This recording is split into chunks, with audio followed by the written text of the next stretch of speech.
नमस्कार मेरे प्रिय छात्रों, पुनश्च एक बार आप सभी का स्वागत करती हूँ। बीए प्रथम वर्ष प्रथम सत्र ऐच्छिक हिंदी प्रश्न पत्र क्रमांक 1 जिसका शीर्षक है उपन्यास साहित्य के अंतर्गत हमने गत तासिका में उपन्यास लेखन के आधारभूत तत्वों पर चर्चा की है। आज हम हिंदी उपन्यास का विकास, सामान्य परिचय इस मुद्दे पर चर्चा करेंगे। जैसे कि गत तासिकाओं में ही हमने देखा, आधुनिक काल में विकसित विभिन्न गद्य विधाओं में उपन्यास विधा का स्थान महत्वपूर्ण है। उपन्यास गद्य की वह विधा है जिसमें किसी विस्तृत कथा वस्तु को घटनाओं एवं पात्रों के माध्यम से रोचक बनाकर कुछ इस प्रकार प्रस्तुत किया जाता है कि वह अपना निश्चित उद्देश्य व्यक्त करती है।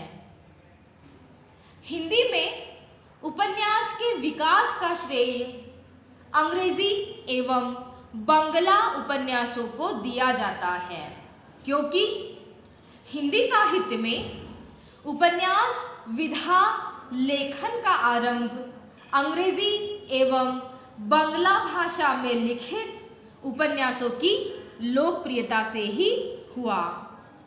हिंदी उपन्यास के विकास क्रम को अध्ययन की सुविधा की दृष्टि से 3 भागों में बांटा जाता है, जिनमें पहला भाग है प्रेमचंद पूर्व हिंदी उपन्यास, 2 प्रेमचंद युगीन हिंदी उपन्यास तथा 3 प्रेमचंदोत्तर हिंदी उपन्यास।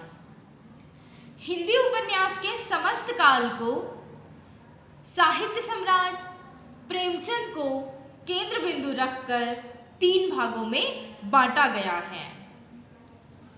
प्रेमचंद पूर्व हिंदी उपन्यास, यह हिंदी उपन्यास का प्रारंभिक चरण था जिसमें उपन्यास विधा अपना स्वरूप ग्रहण करने का प्रयास कर रही थी।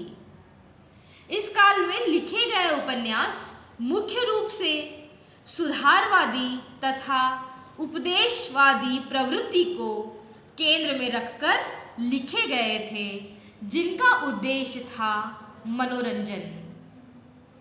श्रद्धाराम फुल्लौरी द्वारा रचित भाग्यवती तथा लाला श्रीनिवास दास द्वारा रचित परीक्षा गुरु, इन उपन्यासों के अतिरिक्त इस काल में ऐतिहासिक, तिलस्मी, जासूसी उपन्यासों की रचना अधिक हुई, जिनका जनजीवन से विशेष संबंध नहीं था।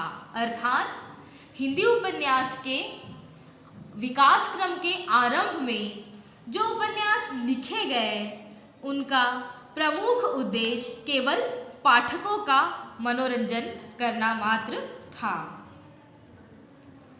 इस काल के प्रमुख उपन्यासकार के रूप में पंडित बालकृष्ण भट्ट को देखा जा सकता है, जिनके रहस्य कथा, नूतन ब्रह्मचारी तथा एक अजान सौ सुजान जैसे उपन्यास विशेष उल्लेखनीय रहे हैं। प्रेमचंद पूर्व हिंदी उपन्यासकारों में जिस उपन्यासकार का नाम सबसे अधिक आदर के साथ लिया जाता है, वे हैं बाबू देवकीनंदन खत्री। कहा जाता है कि बाबू देवकीनंदन खत्री के उपन्यासों को पढ़ने के लिए बहुत से अहिंदी भाषियों ने भी हिंदी भाषा को सीखा था। चंद्रकांता, काजर की कोठरी, भूतनाथ जैसे अनेक महत्वपूर्ण उपन्यास बाबू देवकीनंदन खत्री ने लिखे हैं। जासूसी उपन्यासों का श्री गणेश करने का श्रेय हिंदी में गोपाल राम गहमरी को दिया जा सकता है, जिनके जासूस पर जासूसी, सरकटी लाश, आदि उपन्यास प्रमुख है। हिंदी उपन्यासों के प्रथम चरण में लिखे गए उपन्यासों का प्रधान उद्देश्य मनोरंजन एवं समाज सुधार ही रहा है। हिंदी के प्रथम उपन्यास के रूप में लाला श्रीनिवास दास द्वारा लिखित परीक्षा गुरु इस उपन्यास का नाम लिया जाता है, क्योंकि उपन्यास लेखन के लिए जिन तत्वों की आवश्यकता होती है उन सभी तत्वों का उचित संयोजन परीक्षा गुरु इस रचना में मिलता है। अतः कहा जा सकता है कि प्रेमचंद पूर्व हिंदी उपन्यास, जो हिंदी उपन्यास का बिल्कुल आरंभिक शुरुआती दौर था, में मनोरंजन एवं सुधारवादी प्रवृत्ति को केंद्र में रखकर उपन्यास लिखे गए। धीरे धीरे हिंदी उपन्यास की विकास यात्रा आगे की ओर बढ़ने लगी और समय आया प्रेमचंद युगीन हिंदी उपन्यास का। हिंदी उपन्यास के क्षेत्र में प्रेमचंद का अवतरण हुआ और अपनी महान प्रतिभा के कारण वे युग प्रवर्तक के रूप में पहचाने जाने लगे। प्रेमचंद के उपन्यासों में पहली बार सामान्य जनता की समस्याओं की अभिव्यक्ति हुई है, जैसे कृषक समस्या, मानवतावाद, विधवा विवाह, अनमेल विवाह, दहेज प्रथा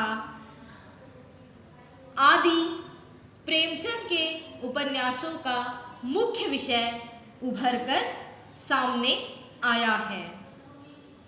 प्रेमचंद पूर्व हिंदी उपन्यासों की कथा वस्तु मनोरंजन एवं उपदेश एवं सुधारवादी प्रवृत्ति को केंद्र में रखकर लिखी जाती थी, किंतु प्रेमचंद युगीन हिंदी उपन्यास केवल मनोरंजन या उपदेशात्मक प्रवृत्ति को केंद्र में रखकर नहीं, बल्कि वास्तविक सामाजिक समस्याओं को केंद्र में रखकर लिखे जाने लगे।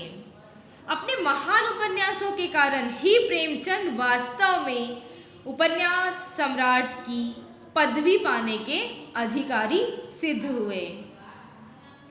प्रेमचंद युगीन हिंदी उपन्यासों में प्रेमचंद द्वारा लिखित सेवा सदन, गोदान, गबन, रंगभूमि, कर्मभूमि जैसे उपन्यासों के साथ साथ उनके समकालीन उपन्यासकारों में जयशंकर प्रसाद, प्रताप नारायण श्रीवास्तव, पांडेय बेचन शर्मा उग्र आदि का नाम विशेष उल्लेखनीय है, जिनके उपन्यासों में सामाजिक समस्याओं का वास्तविक चित्रण मिलता है। संक्षेप में यदि कहा जाए तो प्रेमचंद युगीन उपन्यास में विषय विविधता के साथ साथ शिल्पगत नवीनता तथा मुख्य रूप से सामाजिक समस्याओं का चित्रण देखा जा सकता है। प्रेमचंद के उपरांत प्रेमचंदोत्तर हिंदी उपन्यास में हिंदी उपन्यास किसी एक निश्चित दिशा की ओर अग्रसर नहीं हुआ, बल्कि उसकी धाराएं अनेक दिशाओं की ओर प्रवाहित होने लगी। प्रेमचंदोत्तर काल में विविध विषयों को लेकर उपन्यास लिखे गए। इन विविध विषयों में मनोविश्लेषणवादी, साम्यवादी, ऐतिहासिक, आंचलिक तथा प्रयोगवादी उपन्यासों का समावेश होता है, जिनमें जैनेन्द्र, अज्ञेय, यशपाल, भगवती चरण वर्मा, आचार्य हजारी प्रसाद द्विवेदी, फणीश्वरनाथ रेणु, नागार्जुन जैसे उपन्यासकार महत्वपूर्ण हैं।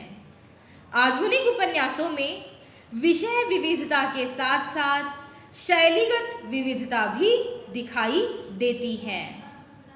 मानवीय संबंधों के बदलते रूप को उजागर करने के साथ साथ मन के भीतर की परतों को उघेड़ने का प्रयास भी इस काल के उपन्यासकारों ने अपनी रचनाओं के माध्यम से किया है। अतः निश्चित रूप से कहा जा सकता है कि हिंदी उपन्यास ने बहुत कम समय में आशातीत प्रगति की है।